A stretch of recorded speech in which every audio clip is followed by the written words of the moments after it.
Hello all of you. हम आपको Lucent जी के करा रहे थे, लुसेंट की। ठीक है, यहाँ तक हमने कर लिया था। आज हम गुप्त साम्राज्य के बारे में करेंगे। ठीक है, और इससे पहले के काफ़ी वीडियो अपलोड किए जा चुके हैं। अगर आपने नहीं देखा है तो आप उसे देख लीजिए।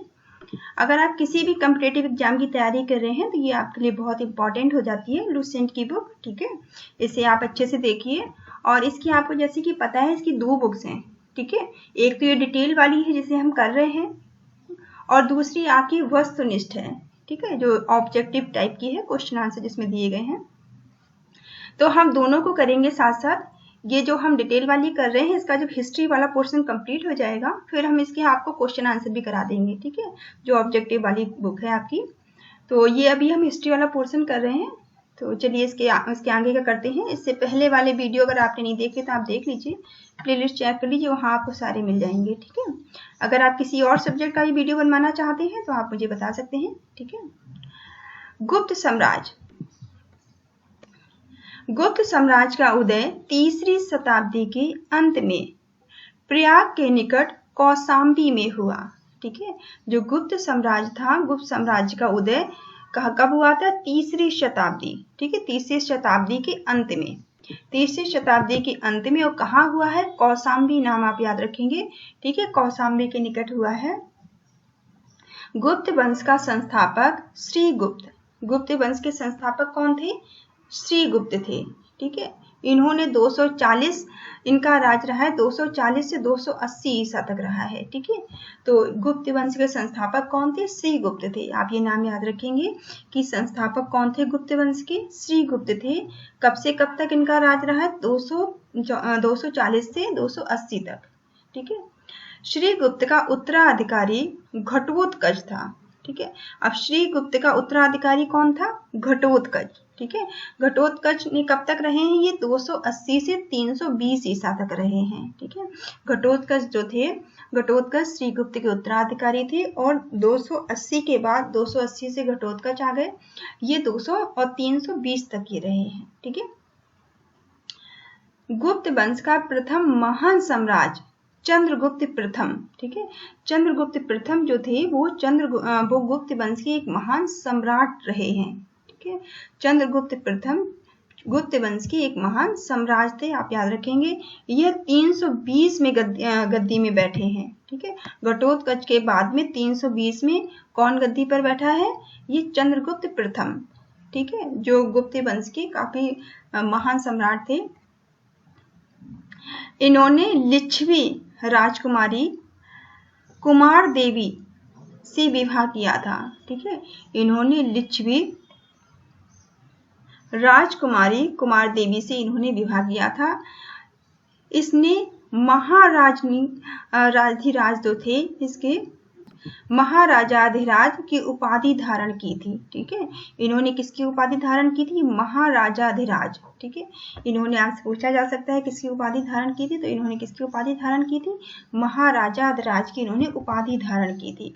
गुप्त संवत 319 से 320 से शुरुआत चंद्रगुप्त प्रथम की है। ठीक है, जो गुप्त संवत था 329 से 320 की जो शुरुआत किसने की थी?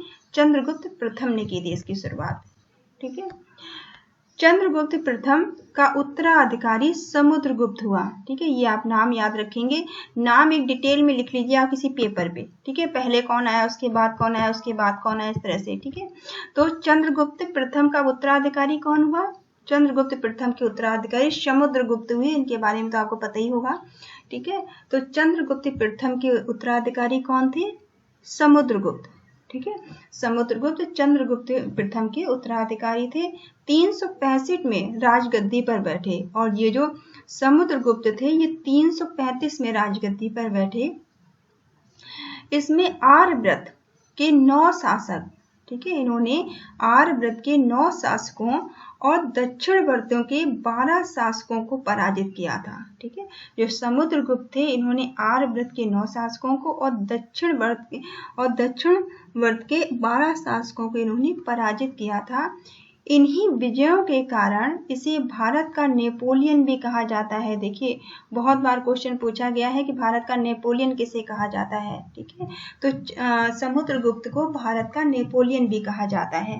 ठीक है, ये क्वेश्चन बहुत बार पूछा जाता है कि भारत का नेपोलियन किसे कहते हैं, तो आप याद रखेंगे कि समुद्रगुप्त को भारत का नेपोलियन कहा जाता है। समुद्रगुप्त चंद्रगुप्त प्रथम के उत्तराधिकारी थे।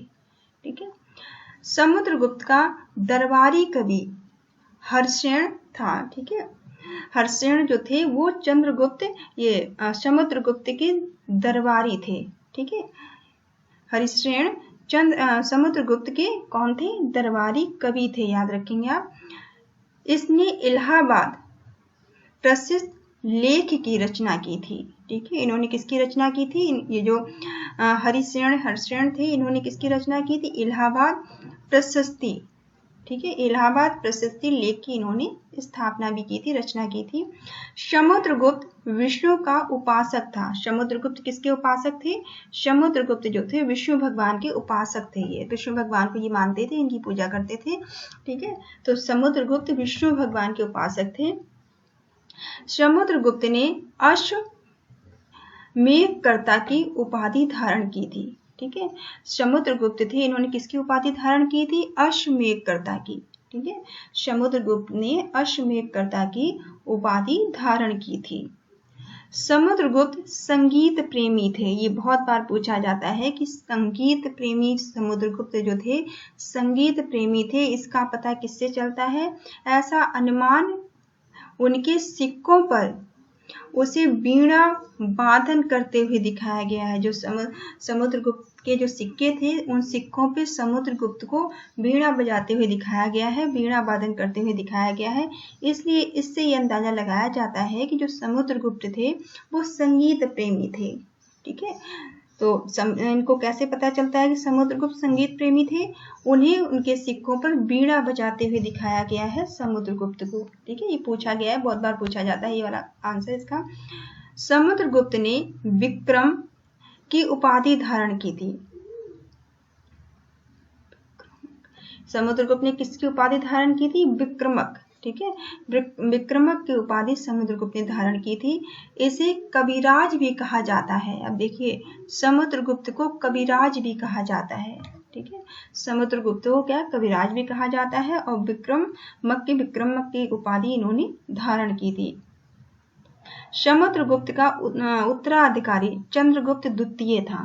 ठीक है, समुद्रगुप्त के उत्तराधिकारी कौन थे? चंद्रगुप्त द्वितीय। ठीक है, और समुद्रगुप्त किसके उत्तराधिकारी थे? ये चंद्रगुप्त प्रथम के थे। ठीक है, और ये समुद्रगुप्त के उत्तराधिकारी कौन थे? चंद्रगुप्त द्वितीय। ठीक है, 380 ईसा में गद्दी पर बैठे। अब 380 में कौन गद्दी पर बैठा है? चंद्रगुप्त द्वितीय, जो कि समुद्रगुप्त के उत्तराधिकारी थे। ठीक है, चंद्रगुप्त द्वितीय के शासन काल में चीनी यात्री फाहियान भारत आया था। ये क्वेश्चन बहुत बार पूछा गया है कि चीनी यात्री फाहियान जो था वो किसके शासन काल में भारत आया है? तो आप क्या बताएंगे? चंद्रगुप्त द्वितीय के शासन काल में भारत आए हैं। ठीक है, तो चीनी यात्री जो फाहियान था वो किसके शासन काल में भारत आया है? ये चंद्रगुप्त द्वितीय के शासन काल में चीनी यात्री फाहियान भारत आया है। ठीक है, शकों पर विजय के उपलक्ष्य में चंद्रगुप्त द्वितीय ने चांदी के सिक्के चलवाए थे। चांदी के सिक्के चंद्रगुप्त द्वितीय ने कब चलवाए हैं? जब वो शकों पर विजय उन्होंने प्राप्त की है। ठीक है, शकों पर विजय प्राप्त के उपलक्ष्य में इन्होंने चांदी के सिक्के चलवाए थे चंद्रगुप्त द्वितीय ने। ठीक है, चंद्रगुप्त द्वितीय का उत्तराधिकारी कुमारगुप्त प्रथम। ठीक है, जिसे गोविंद गुप्त भी कहा जाता है। अब चंद्रगुप्त द्वितीय को उत्तराधिकारी कौन हुआ? कुमारगुप्त, या फिर जिसे गोविंद गुप्त भी कहा जाता है। अब कुमारगुप्त कब आए हैं? 415 ईस्वी में भी ये आए हैं और 454 तक ये रहे हैं। ठीक है, नालंदा विश्वविद्यालय की स्थापना कुमारगुप्त ने करवाई थी। मोस्ट इंपॉर्टेंट पूछा जा सकता है कि नालंदा विश्वविद्यालय की स्थापना किसने करवाई थी? तो ये स्थापना कुमारगुप्त ने करवाई थी। ठीक है, कुमारगुप्त ने नालंदा विश्वविद्यालय की स्थापना करवाई थी, और कुमारगुप्त को ही गोविंद गुप्त भी कहा जाता है। कुमारगुप्त प्रथम जो थे वो चंद्रगुप्त द्वितीय के उत्तराधिकारी थे। ठीक है, कुमारगुप्त प्रथम का उत्तराधिकारी स्कंदगुप्त हुआ। ठीक है, अब कुमारगुप्त प्रथम का उत्तराधिकारी कौन हुआ? स्कंदगुप्त। ठीक है, स्कंदगुप्त गद्दी पर बैठे हैं 455 में। ठीक है, और ये 467 तक रहे हैं। इन्होंने इनका ये काल रहा है, टाइम रहा है जब तक ये रहे स्कंदगुप्त। ठीक है, आप ऐसे ही बेटा या तो आप हाईलाइट करते चलिए मेरे साथ साथ, या फिर आप नोट्स बनाते चलिए, जैसी भी आपको लगता है। आप पहले 1-2 बार तो ऐसी वीडियो सुन लीजिए, जब दूसरी या तीसरी बार जब आप सुने इसे, तब आप इसके नोट्स बनाने की कोशिश करिए। ठीक है, स्कंदगुप्त ने गिरनार पर्वत पर स्थित सुदर्शन झील का पुनरुद्धार किया था। इन्होंने क्या किया था? स्कंदगुप्त ने जो गिरनार पर्वत पर सुदर्शन झील है, ठीक है, सुदर्शन झील कहाँ पर है? गिरनार पर्वत पर। तो इसका इन्होंने इसका पुनरुद्धार करवाया था। ठीक है, पुनरुद्धार किसने करवाया था? गिरनार पर्वत पे जो स्थित सुदर्शन झील है उसका स्कंदगुप्त ने। ठीक है, स्कंदगुप्त ने पर्णदत्त को, ठीक है, पर्णदत्त को सौराष्ट्र का गवर्नर नियुक्त किया था। ठीक है, स्कंदगुप्त ने ही पर्णदत्त को सौराष्ट्र का गवर्नर नियुक्त किया था। ठीक है, सौराष्ट्र का गवर्नर किसे नियुक्त किया गया था? पर्णदत्त को। किसने किया था? स्कंदगुप्त ने। ठीक है, स्कंदगुप्त के शासन काल में हूणों का आक्रमण हुआ था। Most important. ठीक है, स्कंदगुप्त के टाइम में ही भारत पर हूणों ने आक्रमण किया था। ठीक है, स्कंदगुप्त के शासन काल में ही हूणों का आक्रमण हुआ था। इंपॉर्टेंट आप ध्यान रखने हैं कि हूणों का आक्रमण किसके शासन काल में हुआ था? तो हूणों का आक्रमण जो है स्कंदगुप्त के शासन काल में हुआ था। ठीक है, हूणों का आक्रमण किसके शासन काल में हुआ है? तो हूणों का आक्रमण स्कंदगुप्त के शासन काल में हुआ है। ठीक है, अंतिम गुप्त शासक भानुगुप्त था। ठीक है, अब ये गुप्त साम्राज्य का जो आखिरी शासक था वो कौन था? भानुगुप्त। ठीक है, गुप्त वंश का जो अंतिम शासक था वो कौन था? भानुगुप्त था। गुप्त साम्राज्य की सबसे बड़ी प्रादेशिक इकाई देश थी। ठीक है, गुप्त साम्राज्य की सबसे बड़ी प्रादेशिक इकाई थी, वो क्या थी? देश थी। ठीक है, जिसके शासक को गोप्ता कहा जाता था। ठीक है, इसके शासक को क्या कहते थे? इसके शासक को गोप्ता कहा जाता था। एक दूसरी प्रादेशिक इकाई भुक्त थी। एक जो दूसरी प्रादेशिक इकाई थी उसको क्या कहते थे? भुक्त कहा जाता था, भुक्ति कहा जाता था। ठीक है, जो दूसरी प्रादेशिक इकाई थी, पहली को तो देश कहते थे, दूसरी जो प्रादेशिक इकाई थी उसे क्या कहते थे? उसे भुक्ति कहा जाता था। ठीक है, जिसके शासक उपरिक कहलाते थे। इसके शासक क्या कहलाते थे? उपरिक कहलाते थे। ठीक है, इसके शासक उपरिक कहलाते थे। भारत भुक्ति के नीचे विषय नामक प्रशासनिक इकाइयां होती थी। ठीक है, भुक्ति के नीचे जो है विषय नामक प्रशासनिक इकाइयां होती थी। इसके मुख्य विषयपति कहलाते थे। इसके जो मुखिया होते थे वो क्या कहलाते थे? विषयपति कहलाते थे। ठीक है, इसके मुखिया को क्या कहा जाता था? विषयपति कहा जाता था। पुलिस विभाग का मुख्य अधिकारी दंडपाशिक कहलाता था। ठीक है, पुलिस विभाग का जो अधिकारी होता था, मुख्य अधिकारी होता था, उसे क्या कहते थे? दंडपाशिक कहा जाता था उसे। पुलिस विभाग के साधारण कर्मचारियों को चाट और भाट कहा जाता था। ठीक है, पुलिस विभाग के जो साधारण अधिकारी थे जो उनको क्या कहते थे? चाट और भाट कहा जाता था। ठीक है, पुलिस विभाग के साधारण अधिकारियों को चाट और भाट कहा जाता था। प्रशासन की सबसे छोटी इकाई ग्राम हुआ करती थी। ठीक है, प्रशासन की सबसे छोटी इकाई क्या होती थी? ग्राम हुआ करती थी। ठीक है, तो प्रशासन की सबसे छोटी इकाई क्या होती थी? ग्राम हुआ करती थी। ग्राम का प्रशासन ग्राम सभा द्वारा संचालित होता था। ठीक है, ग्राम का प्रशासन कौन संचालित करता था? ग्राम सभा। ठीक है, ग्राम का प्रशासन ग्राम सभा द्वारा संचालित होता था। ग्राम सभा का मुखिया ग्रामिक कहलाता था। ठीक है, ग्राम सभा का जो मुखिया होता था उसे क्या कहते थे? उसे ग्रामिक कहा जाता था। ठीक है, एवं अन्य सदस्य मेहतर कहलाते थे। दूसरे सदस्य होते थे वो क्या कहलाते थे? वो मेहतर कहलाते थे। ठीक है। ग्राम समूह की छोटी इकाई को पेठ कहा जाता था। ठीक है। ग्राम समूह की जो छोटी इकाई होती थी उसे क्या कहते थे? उसे पेठ कहा जाता था। ठीक है। तो ग्राम समूह की छोटी इकाई को क्या कहा जाता था? पेठ कहा जाता था। गुप्त शासक कुमार गुप्त के दामोदरपुर ताम्रपत्र में भूमि बिक्री संबंधी अधिकारियों के क्रियाकलापों का उल्लेख है। ठीक है। जो गुप्त शासक थे, गुप्त शासक कुमार गुप्त के दामोदरपुर ताम्रपत्र, जो दामोदरपुर का ताम्रपत्र, उसमें भूमि बिक्री, ठीक है, भूमि बिक्री के संबंध में संबंधी अधिकारियों का क्रियाकलाप का उल्लेख दिया गया है, कोई खास नहीं है। ठीक है। भू राजस्व कुल उत्पाद, जो भू राजस्व था उसका कुल उत्पादन का 1/4 भाग से 1/6 भाग हुआ करता था। ठीक है। भू राजस्व का जो भू राजस्व उत्पादन का जो कुल भाग था वो इस इकाई में हुआ करता था। 1/4 भाग का 1/6 भाग हुआ करता था। ठीक है। आर्थिक उपयोग, जो आर्थिक उपयोगिता के आधार पर निम्नलिखित प्रकार की भूमि होती थी। ठीक है। आर्थिक उपयोगिता के हिसाब से जो भूमि होती थी वो किस प्रकार से होती थी?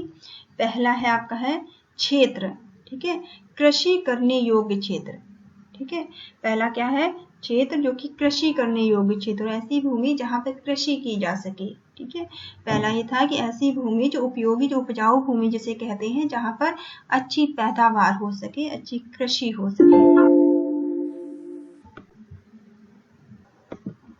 दूसरा है वस्तु वास करने योग्य भूमि होती थी। ठीक है। वस्तु वास करने योग्य भूमि, जहां पर रहने योग्य भूमि थी। ठीक है। चारागाह भूमि, चारागाह भूमि किसे कहते थे? पशुओं के चारा योग्य भूमि, जहां पे पशुओं को चराया जा सके, पशुओं के लिए चारा उपलब्ध हो। ठीक है। उसे चारा भूमि कहा जाता, चारागाह भूमि कहा जाता था। खिल्ल, खिल्ल ऐसी भूमि को कहा जाता था जो जोतने योग्य नहीं होती थी। ठीक है। खिल्ल ऐसी भूमि को कहते थे जो कि जोतने योग्य नहीं होती थी, जैसे जोता नहीं जा सकता था। नेक्स्ट है अप्रेहता। अप्रेहता ऐसी भूमि जो जंगली होती थी। अप्रेहता किसे कहते थे? ऐसी भूमि को जो कि जंगली हुआ करती थी। ठीक है। सिंचाई के लिए रहट या घंटी यंत्र का प्रयोग किया जाता था। ठीक है। सिंचाई के लिए किसका प्रयोग किया जाता था? रहट या घंटी। ठीक है। रहट या घंटी कोई यंत्र होता होगा उस टाइम जिसका उपयोग सिंचाई के लिए किया जाता था। ठीक है। रहट या घंटी कोई यंत्र होता होगा उस टाइम जिसे किस लिए उपयोग किया जाता था? सिंचाई करने के लिए। ठीक है। श्रेणी के प्रधान को श्रेष्ठक कहा जाता था। ठीक है। जो श्रेणी के प्रधान होते थे उन्हें क्या कहा जाता था? उन्हें श्रेष्ठक कहा जाता था। ठीक है। श्रेणी के प्रधान को श्रेष्ठक कहते थे।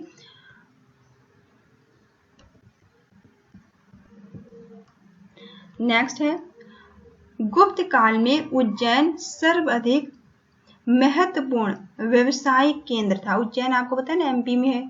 ठीक है। इस समय तो जो गुप्त काल था उस समय उज्जैन को सबसे महत्वपूर्ण व्यापारिक केंद्र माना जाता था। क्या माना जाता था? सबसे महत्वपूर्ण, उसे व्यापारिक केंद्र कहा जाता था। ठीक है। गुप्त काल में उज्जैन जो था वो सबसे महत्वपूर्ण, सर्वाधिक महत्वपूर्ण व्यापारिक केंद्र से कहते थे। गुप्त राजाओं ने सर्वाधिक स्वर्ण मुद्राएं जारी की थी। ठीक है। जो गुप्त राजा थे उन्होंने ही सबसे ज्यादा स्वर्ण की मुद्राएं जारी की थी। तो आप यहाँ बता सकते हैं कि जो गुप्त राजा थे, गुप्त राजाओं ने सर्वाधिक, सबसे अधिक जो है उन्होंने स्वर्ण की मुद्राएं जारी की थी। इनकी स्वर्ण मुद्राओं को अभिलेखों में दीनार कहा गया है। ठीक है। गुप्त राजाओं की जो स्वर्ण मुद्राएं थी उन्हें अभिलेखों में क्या कहा गया है? उन्हें दीनार नाम दिया। ये इंपॉर्टेंट याद रखना कि गुप्त राजा जो थे इन्होंने सबसे ज्यादा स्वर्ण की मुद्राएं जारी की थी, और जो गुप्त राजाओं ने स्वर्ण की मुद्राएं जो जारी की हैं उन्हें अभिलेखों में दीनार कहा गया है। ठीक है। कार्यस्थलों का सर्वप्रथम वर्णन, सबसे पहले जो कार्यस्थलों का वर्णन किससे मिलता है? यज्ञ बल के स्मृति से मिलता है। ठीक है, ये यज्ञ बल के स्मृति याद रखना है कि इसमें यज्ञ बल के जो स्मृति है इसमें सबसे पहले कार्यस्थलों का वर्णन मिला है। जाति के रूप में कार्यस्थलों का सर्वप्रथम वर्णन ओसनम स्मृति में मिला है। ठीक है, जो ओसनम स्मृति है, ओसनम स्मृति में ये जाति के आधार पर जो कार्य होते थे, जाति के अकॉर्डिंग जो कार्य बटे हुए थे उनका वर्णन मिला हुआ है। ठीक है, विंध्य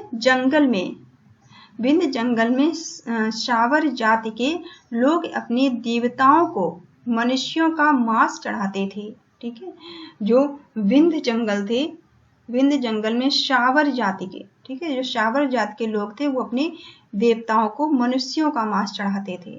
ठीक है, पहली बार किसी की सती होने का प्रमाण जो है 510 ईस्वी में भानुगुप्त के एरण अभिलेख से मिलता है। ठीक है, सबसे पहली बार जो किसी के सती होने का प्रमाण मिला है वो 510 में मिला है। किससे मिला है? भानुगुप्त के एरण अभिलेख से मिला है। ये आप याद रखना कि सबसे पहले किसी के सती होने का जो प्रमाण मिला है वो कहाँ से मिला है? भानुगुप्त के एरण अभिलेख से मिला है। कब मिला है? 510 में। ठीक है, इसमें किसी भोजराज की, ठीक है, इसमें किसी भोजराज की मृत्यु पर उसकी पत्नी ने सती होने का उल्लेख किया गया है। ठीक है, कोई भोजराज होंगे, उनकी पत्नी ने उनकी मृत्यु के बाद सती होने का प्रमाण मिला है। गुप्त काल में वैश्याव्रत करने वाली महिलाओं को गणिका कहा जाता था। ठीक है, गुप्त काल में वैश्याव्रत करने वाली महिलाओं क्या कहते थे? गणिका कहते थे। वृद्ध वैश्याओं को कुटनी कहा जाता था। ठीक है, वृद्ध वैश्याओं क्या कहा जाता था? कुटनी कहा जाता था। गुप्त साम्राज्य, जो गुप्त सम्राट था, गुप्त सम्राट वैष्णव धर्म के अनुयायी थे। ठीक है, गुप्त जो सम्राट थे वो किसके अनुयायी थे? वैष्णव धर्म के। वो विष्णु धर्म को मानते थे, वैष्णव धर्म के अनुयायी थे तथा उन्होंने इसे राज धर्म बनाया। ठीक है, और गुप्त साम्राज्य ने वैष्णव धर्म को ही राज धर्म ही बनाया था। ठीक है, विष्णु का वाहन गरुड़ गुप्तों का राज चिन्ह था। ठीक है, आपको पता है विष्णु भगवान का वाहन क्या है? उनका वाहन गरुड़ है। ठीक है, तो गुप्तों ने विष्णु भगवान का जो वाहन था गरुड़ को ही उन्होंने अपना राज चिन्ह बनाया था। गुप्त काल में वैष्णव धर्म संबंधी सबसे महत्वपूर्ण अवशेष देवगढ़ झांसी का दशावतार मंदिर है। ठीक है, देवगढ़ जो झांसी में है, देवगढ़ झांसी का दशावतार जो मंदिर है वो वैष्णव धर्म का सबसे महत्वपूर्ण अवशेष वहां से मिलता है, वहां से पता चलता है। अजंता में निर्मित कुल 29 गुफाओं में वर्तमान में केवल 6 ही शेष हैं। ठीक है, अजंता में जो 29 गुफाओं का निर्माण किया गया होगा, वर्तमान में ये केवल कितनी है? 6 ही शेष हैं। वर्तमान अब केवल ये 6 बची हैं, जिसकी गुफा संख्या 16 और 17, ठीक है, इनकी गुफा संख्या 16-17 ही गुप्तकालीन है। ठीक है, 16-17 गुफा संख्या गुप्तकालीन है। इसमें गुफा संख्या 16 को उत्कीर्ण मृणासन राजकुमारी का चित्र प्रशंसनीय है। ठीक है, इसमें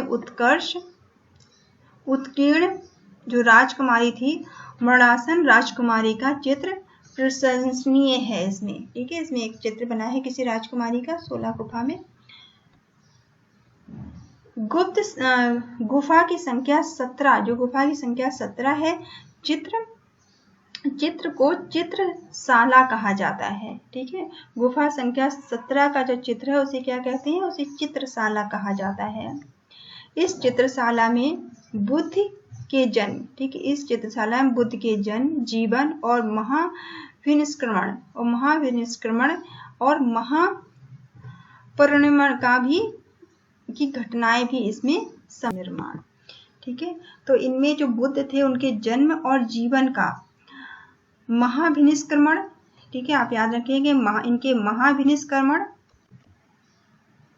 महाविनिष्क्रमण और महापरिनिर्वाण, ठीक है, महापरिनिर्वाण की घटनाओं से भी संबंधित चित्र मिलते हैं यहाँ पे। ठीक है, बौद्ध के जन्म के, बौद्ध के जीवन के और बौद्ध के महाभिनिष्क्रमण के और महापरिनिर्वाण के भी की घटनाओं के भी चित्र यहाँ पर मिलते हैं। अजंता की गुफाएं बौद्ध धर्म की महायान शाखा से संबंधित हैं। ठीक है, जो अजंता की गुफाएं हैं वो बौद्ध धर्म की महायान शाखा से संबंधित हैं। ये पॉइंट आप याद रखेंगे कि जो अजंता की गुफाएं हैं वो किससे संबंधित हैं? अजंता की गुफाएं बौद्ध धर्म की महायान शाखा से संबंधित हैं। ठीक है, गुप्त काल में निर्मित अन्य गुफा बाघ की गुफा है। ठीक है, जो गुप्त काल के टाइम में जो दूसरी गुफाएं का जो निर्माण हुआ था वो किसकी गुफाएं हैं? बाघ की गुफाएं हैं, जो ग्वालियर के समीप बाघ नामक स्थान पर, ठीक है, जो कहाँ पर है? ग्वालियर के पास में एक बाघ नामक स्थान है जो विंध्या पर्वत कहते हैं जिसे। ठीक है, विंध्या पर्वत को काट कर बनाई गई हैं।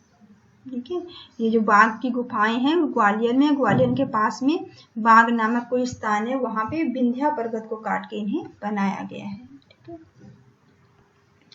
चंद्रगुप्त द्वितीय के शासन काल में संस्कृत भाषा का सबसे प्रसिद्ध कवि कालिदास थे। ठीक है, ये आप याद रखेंगे कि इम्पोर्टेंट है कि चंद्रगुप्त द्वितीय के शासनकाल में, ठीक है, चंद्रगुप्त द्वितीय के शासनकाल में कालिदास थे जो कि संस्कृत भाषा के महान कवि थे।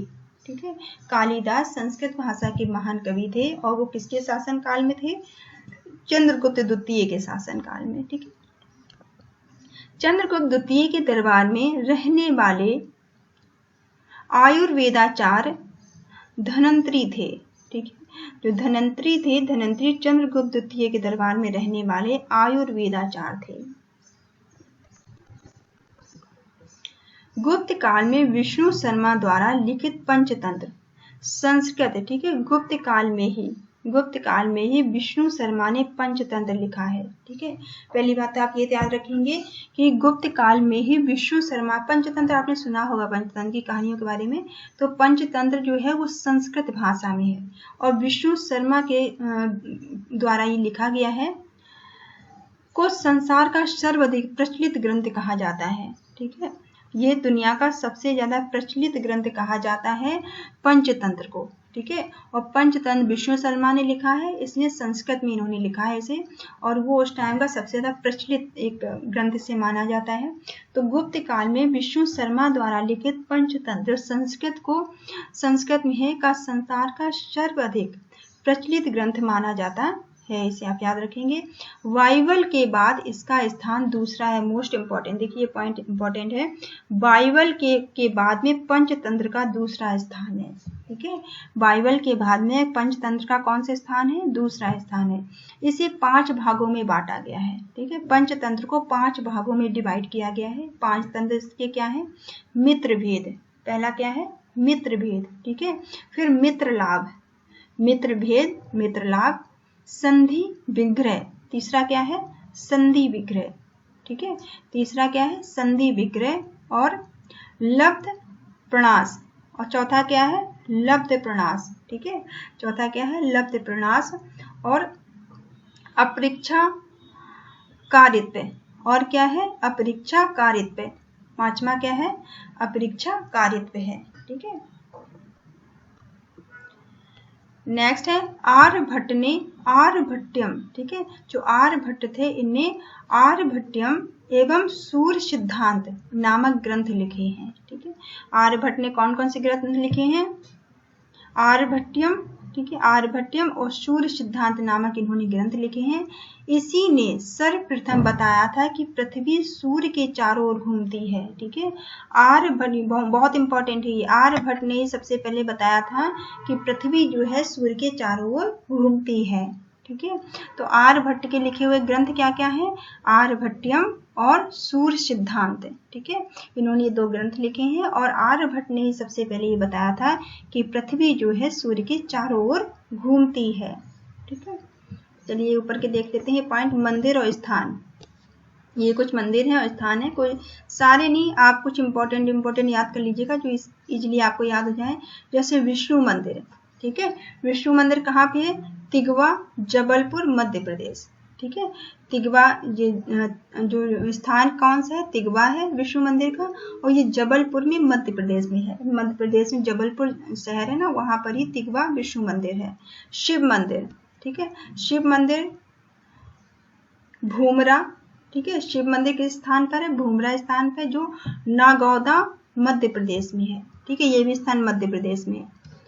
फिर पार्वती मंदिर नैना कुठार, पार्वती मंदिर कौन से स्थान पे, नैना कुठार, ये भी मध्य प्रदेश में। ठीक है, तो ये देखिए तीनों मंदिर मध्य प्रदेश में है। विष्णु मंदिर, शिव मंदिर, पार्वती मंदिर, ऐसे याद रखिएगा आप। विष्णु मंदिर, शिव मंदिर और पार्वती मंदिर, तीनों मंदिर तो हैं मध्य प्रदेश में, लेकिन इनके स्थान आपको याद करने पड़ेंगे। ये तिगवा जबलपुर में है विष्णु मंदिर, ठीक है, और शिव मंदिर भूमरा, ठीक है, भूमरा नागौद मध्य प्रदेश में है, और पार्वती मंदिर नैना कुठार, ठीक है, नैना कुठार मध्य प्रदेश में है। फिर दशा अवतार मंदिर, ठीक है, दशा अवतार मंदिर यूपी में है, यूपी के देवगढ़ झांसी, ठीक है, यूपी के देवगढ़ झांसी में दशा अवतार मंदिर है। फिर से अगेन फिर शिव मंदिर, शिव मंदिर खो नागौद मध्य प्रदेश। एक और शिव मंदिर देखिए मिला, यहाँ पे एक शिव मंदिर था जो कि भूमरा नागौद में ये भी है, लेकिन भूमरा जगह में है। दूसरा शिव मंदिर खोहा, खोहा में है, खोहा, और आप ऐसे याद कर लीजिएगा दोनों के एक साथ, खोहा और भूमरा, खोहा भूमरा दोनों शिव मंदिर हैं, और दोनों नागौद और मध्य प्रदेश में ही है, बस इनके स्थान का नाम अलग अलग है। ठीक है, भीतरगांव मंदिर, भीतरगांव मंदिर भीतरगांव में है। ठीक है, ये मंदिर लक्ष्मण मंदिर भी कहलाता है, लक्ष्मण मंदिर जो ईंटों द्वारा निर्मित है। ठीक है, भीतरगांव मंदिर जो है ये लक्ष्मण मंदिर है जो कि ईंटों से बना हुआ है और भीतरगांव में ही है। ठीक है, कानपुर में है, ये कानपुर उत्तर प्रदेश में है। ठीक है, तो सबसे ज्यादा हमने देखे एमपी वाले मंदिर सबसे ज्यादा थे। एमपी में कौन कौन के मंदिर हैं, किस किस के, विष्णु मंदिर है, शिव मंदिर है और पार्वती मंदिर है। शिव मंदिर 2 हैं, ठीक है, शिव मंदिर वहां पर 2 हैं, तो आप, और दशानंद मंदिर और भीतगांव मंदिर, ये दोनों उत्तर प्रदेश में है। दशावतार मंदिर तो देवगढ़ झांसी में उत्तर प्रदेश में, और भीतरगांव मंदिर लक्ष्मण मंदिर है। ठीक है, वो ईंटों द्वारा निर्मित है और भीतरगांव में ही है, यूपी कानपुर में है ये। ठीक है, तो इन्हें आप थोड़ा सा देख लीजिएगा। नेक्स्ट पॉइंट है इसमें, चंद्रगुप्त द्वितीय के दरबार में रहने वाले कुछ मुख्य विद्वान।